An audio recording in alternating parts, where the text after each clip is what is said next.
Lovely. Before asking if anyone in the audience has a question for the two ministers, Dr. Jaishankar, a lot of your commentary was focused on democracy and furthering democracy and different forms of democracy. There are occasional comments that we see on the undermining of democracy in India, most recently in the context of the BBC, and just yesterday at the Munich Security Conference, George Soros spoke on many issues, but specifically on open and closed societies, and called on institutional reform in India. How do you, as Foreign Minister of India, explain this when you're dealing with your Quad ministers in particular, as well as others? Well, look, I actually made 2 points. One, how the world is changing. It is rebalancing. It is less Euro-Atlantic.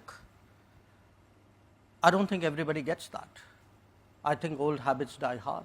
I mean, very candidly, there are still people in the world who believe that their definition, their preferences, their views must override everything else.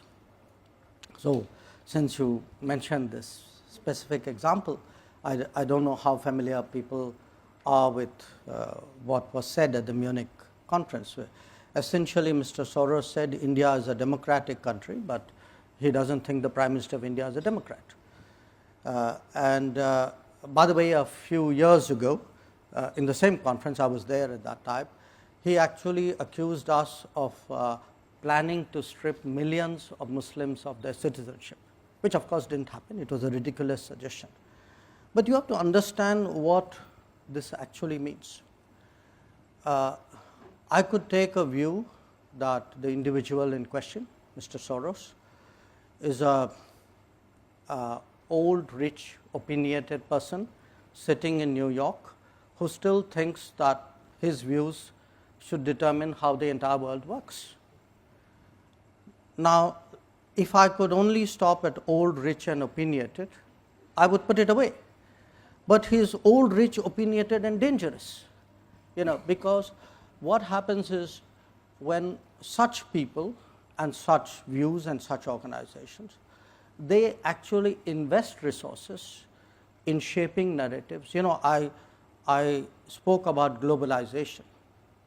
Now, what globalization does is it actually creates lot of the seamlessness of globalization, which creates all the opportunities, also allows narratives to be shaped, money to come in,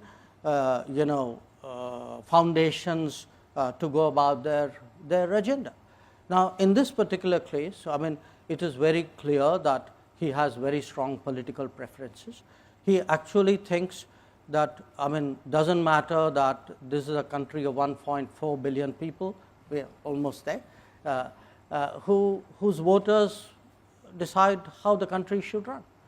He actually thinks, well, if, and again, I cite him as an extreme example, okay, but there are other, manifestations of this in different countries, where people like him think an election is good if the person we want to see wins. If the election throws up a different outcome, then we actually will say it's a flawed democracy. This to my and the beauty is all this is done under the pretense of advocacy of open society, of transparency, etc. So, our generation, we have grown up with concepts like regime change, which influence operations. Now, you can call it what you will. I mean, to me, this really looks the same, with a gloss of some kind of do-goodism on it. So, for me, it's actually necessary today that we have today a serious conversation on democracy. When I look at my own democracy, I mean, I have today a voter turnout which is unprecedented. electoral outcomes which are decisive, electoral processes which are not questioned. We are not one of those countries where after the election somebody goes to arbitrate in court. Okay? We don't have any hanging chads either. And where you actually say, I will sit in judgment over the verdict of voters. Now, my sense of democracy is the voters are supposed to decide. And it worries us because look, we are a country which went through colonialism. We know the dangers of what happens when there is outside interference in whatever guise in your politics. If you do this kind of scaremongering, like millions of people will be deprived of citizenship, it actually does real damage to our societal fabric, because somebody out there believes you, and you don't leave it to accident, by the way, you back it up with an operation. So you create that kind of fear psychosis, and then you use that to validate your original judgment. So I do think today between whose democracy, whose globalization, why the transparency of how global processes work, these are real issues which need to be debated.